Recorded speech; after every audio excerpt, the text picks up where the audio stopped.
जैन साथियों, आप लोगों को मालूम होगा योगी सरकार ने मेरे ऊपर देशद्रोह का मुकदमा लगा दिया है। अब ये देशद्रोह का मुकदमा क्यों लगाया गया, आप सब लोग भली भांति जानते हैं। पिछले 3-4 महीनों से मैं लगातार उत्तर प्रदेश में आम आदमी पार्टी के साथियों के साथ मिलकर, कार्यकर्ताओं के साथ मिलकर तमाम वो जनहित के मुद्दे उठाने की कोशिश कर रहा हूं। तमाम वो अत्याचार और अन्याय के खिलाफ आवाज उठाने की कोशिश कर रहा हूं जो आज उत्तर प्रदेश में अन्याय और अत्याचार हो रहा है। हत्याओं का जो सिलसिला लगातार चल रहा है और समुदाय विशेष को टारगेट करके जो हत्याएं हो रही हैं, इसके खिलाफ मैं लगातार बोलता रहा। मैंने ब्राह्मण समाज में हो रही हत्याओं के खिलाफ बोला। आपको याद होगा जब प्रभात मिश्रा जो 12वीं में पढ़ने वाला छात्र था जिसकी इनकाउंटर करके हत्या कर दी गई, उसका मामला मैंने उठाया। खुशी दुबे जो 2 दिन की विवाहिता थी, उसको अब तक जेल में सड़ाया जा रहा है, उसका मामला मैंने उठाया।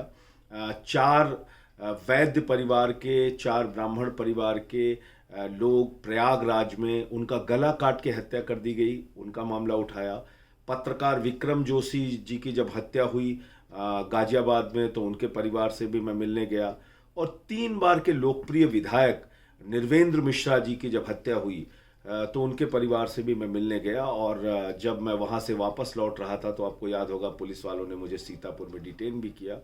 तो ये जो तमाम घटनाएं उत्तर प्रदेश में हो रही थीं, इनको लेके मैंने कहा कि ब्राह्मण समाज की हत्याएं हो रही हैं उत्तर प्रदेश में और इसको सरकार को रोकना चाहिए। व्यापारी एक इंद्रकांत त्रिपाठी महोबा में थे जिनसे 6 लाख की रंगदारी एसपी मांगता है, पाटीदार, और वो एसपी आज तक खुलेआम घूम रहा है। इंद्रकांत त्रिपाठी 6 लाख की रंगदारी नहीं दे पाते हैं तो उनकी हत्या करा दी जाती है। आप बताइए, इन सवालों पे मुझे बोलना चाहिए या नहीं बोलना चाहिए? एक दलित युवक मोहित कुमार को 5 दिनों तक, जो रिक्शा चलाने वाला लालगंज का एक दलित युवक था, उसको 5 दिनों तक थाने में रख के बर्बरता पूर्वक पीटा गया, मारा गया और उसकी हत्या हो गई। मैं उनके परिवार से भी मिलने गया, उनके गांव गया। आप बताइए कि ये मामले उठाने चाहिए या नहीं उठाने चाहिए?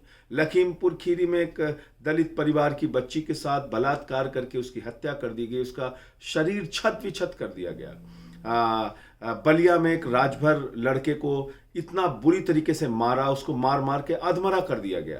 तो ये तमाम मामले जो घटित हुए, जौनपुर में एक दलित बच्ची के साथ बलात्कार का मामला हुआ, मैं उनके परिवार से मिलने गया और बहुत दुख के साथ आपको बताना पड़ रहा है, जब उसकी माँ से लोगों ने मिलवाया तो उसके मुंह में आवाज़ नहीं थी, वो बोल नहीं सकती, अपनी पीड़ा भी किसी को नहीं बता सकती। तो ऐसी ऐसी घटनाएं उत्तर प्रदेश में, नृशंस हत्याएं, बलात्कार की घटनाएं, अलग अलग समाज के लोगों को टारगेट करना। 8 पुलिस वालों की हत्या हुई, 8 पुलिस वालों को एक मुठभेड़ में वो मारे गए, तो उनके सभी परिवारों से मैं मिलने गया। तो आज कानून व्यवस्था की जितनी बदतर हालत उत्तर प्रदेश में है, मैंने इसके खिलाफ आवाज उठाई और मैंने कहा कि ब्राह्मणों की हत्याएं रुकनी चाहिए, दलितों की हत्याएं रुकनी चाहिए, पिछड़ों की हत्याएं रुकनी चाहिए, अलग अलग जातियों के साथ अन्याय और अत्याचार रुकना चाहिए। और ये सबकी आवाज थी कि उत्तर प्रदेश में जातिवाद चल रहा है, उत्तर प्रदेश में विभिन्न समाज के लोगों को टारगेट किया जा रहा है। तो मैंने यही कहा कि एक मुख्यमंत्री 24 करोड़ जनता का अभिभावक होता है, उसकी जिम्मेदारी है सबके साथ न्याय करे। वो किसी एक जाति का मुख्यमंत्री नहीं है, वो किसी एक धर्म का मुख्यमंत्री नहीं है, वो पूरे उत्तर प्रदेश का मुख्यमंत्री है। तो मैंने योगी जी से यही अपील की कि आप ठाकुरों के नेता हैं, ठाकुरों के लिए काम कीजिए, लेकिन दूसरे समाज की उपेक्षा मत कीजिए, दूसरे समाज के साथ अन्याय मत कीजिए। और इसकी वजह से लगातार मेरे ऊपर मुकदमे लिखे गए, 13 थानों में मेरे खिलाफ FIR दर्ज की गई, मेरे पार्टी का दफ्तर बंद करा दिया गया। मैं सीतापुर से निर्वेंद्र मिश्रा जी के यहाँ से जब वापस आ रहा था तो मुझे रास्ते में रोक के डिटेन करके मेरे खिलाफ वहाँ कार्रवाई की गई, और ये फिर देशद्रोह का मुकदमा। आप सोचिए, मैंने अपना पूरा जीवन पटरी गुमटी वालों के लिए संघर्ष करने के लिए, उनको न्याय दिलाने के लिए लगाया। देश भर में कहीं कोई आपदा हुई, वो चाहे गुजरात का भूकंप हो, सुनामी हो, उत्तराखंड की आपदा हो, जम्मू कश्मीर की आपदा हो, या फिर नेपाल में आई हुई आपदा हो, या फिर इस कोरोना के जब ये कोरोना का काल चल रहा था, उस दौरान लोगों के बीच में रह के काम करने की बात रही हो, मैं हमेशा अपने जीवन को देश और समाज के लिए समर्पित रखा, लोगों के लिए काम करता रहा।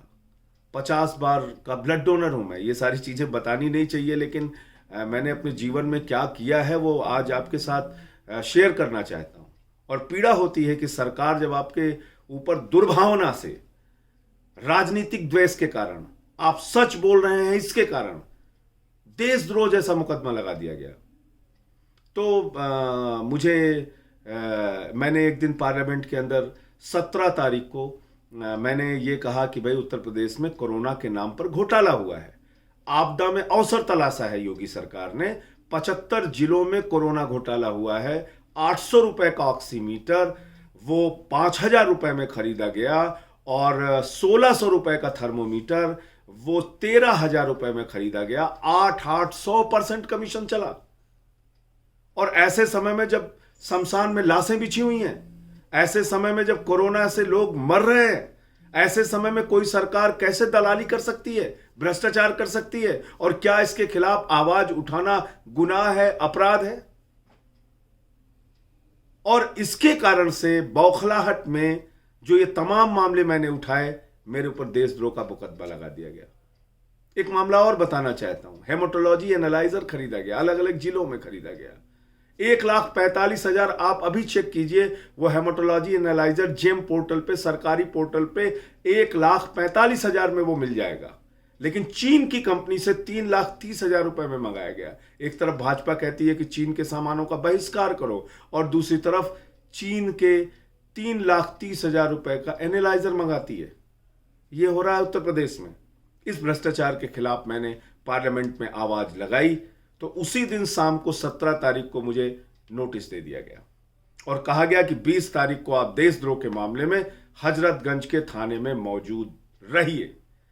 और तब मैंने दूसरे दिन प्रेस कॉन्फ्रेंस करके कहा, पार्लियामेंट में भी कहा, और मुझे खुशी है 12 राजनीतिक दलों के 37 सांसदों ने, उत्तर पश्चिम, पूरब पश्चिम, उत्तर दक्षिण, सब जगहों के लोगों ने, सभी सांसदों ने मेरा साथ दिया और हस्ताक्षर करके सभापति जी से कहा कि ये तो गलत है।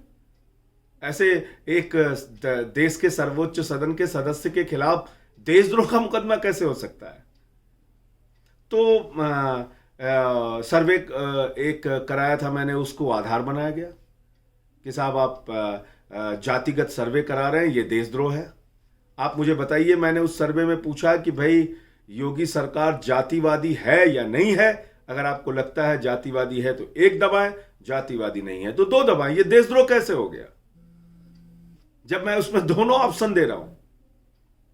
तो मुझे लगता है कि इस प्रकार से जो कार्रवाइयां की जा रही हैं योगी सरकार के द्वारा, ये बौखलाहट में, राजनीतिक द्वेष के कारण, राजनीतिक दुर्भावना के कारण की जा रही हैं। और इसके खिलाफ मैंने जब ये कहा कि मैं 20 तारीख को आकर गिरफ्तारी दूंगा, सदन में भी मैं मामला उठाया, तो आज योगी सरकार ने चिट्ठी भेजी मुझे, वहां के थानेदार ने चिट्ठी भेजी कि नहीं साहब, सदन चल रहा है, अब आपको आने की जरूरत नहीं है, अब आप सत्र जब खत्म हो जाए तो उसके 2 दिन बाद आइएगा। तो 17 तारीख को आप नोटिस थमा रहे हैं योगी जी, तब आपको पता नहीं है क्या कि सत्र चल रहा है?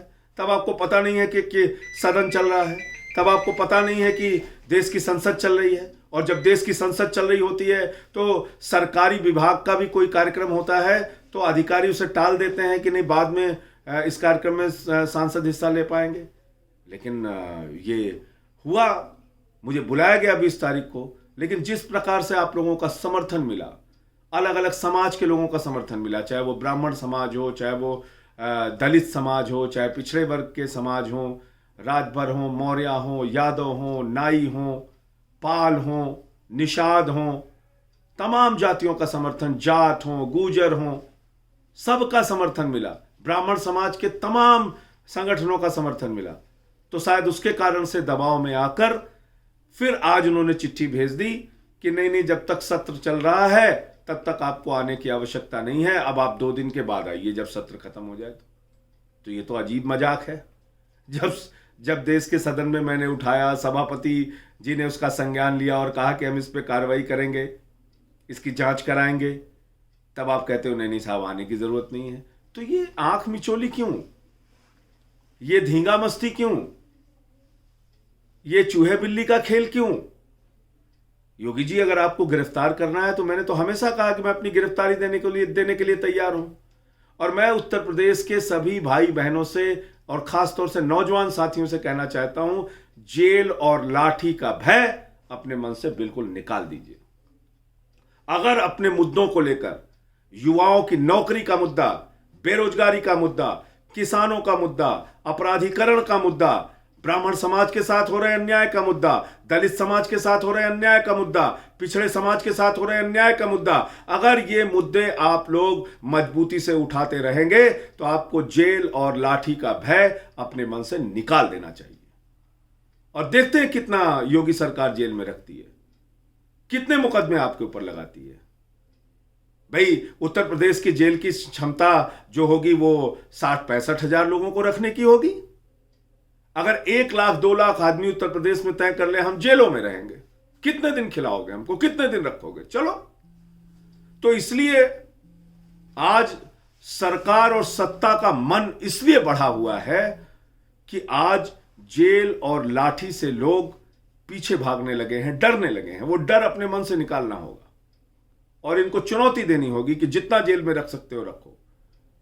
इस देश की आजादी के आंदोलन में युवाओं ने जेलों को भरा, राष्ट्रपिता महात्मा गांधी के नेतृत्व में भरा। इस देश में लोकनायक जयप्रकाश नारायण के नेतृत्व में आपातकाल में हिंदुस्तान की जेलों को नौजवानों ने भरा। डॉक्टर लोहिया के नेतृत्व में जो आंदोलन चले पिछड़े और दलित समाज के लिए, उसके लिए लोगों ने जेलों को भरा। तो जेल और मुकदमे का डर जब आप अपने आप से मन से निकाल दीजिएगा तो समाज में एक बहुत बड़ा परिवर्तन लाने का कारण आप बनेंगे। इसलिए साथियों और दोस्तों, सत्र खत्म हो जाएगा, उसके 2 दिन बाद फिर मैं थाने में जाऊंगा और उसके बाद योगी जी गिरफ्तार करके मुझे जेल में डालते हैं या जो भी कार्रवाई करते हैं, वो सारी कार्रवाई झेलने के लिए, बर्दाश्त करने के लिए 100% तैयार हूं।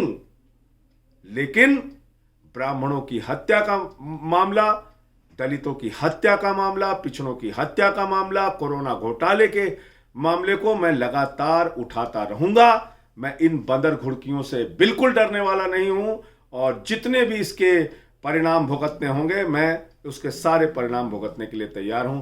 जय हिंद, इंकलाब जिंदाबाद। और आप सबको बहुत बहुत धन्यवाद, बहुत बहुत आभार। इसी तरह से मेरा साथ देते रहिएगा, मेरा हौसला बढ़ाते रहिएगा और आपका ये बच्चा आपके लिए लड़ता रहेगा, संघर्ष करता रहेगा। जय हिंद।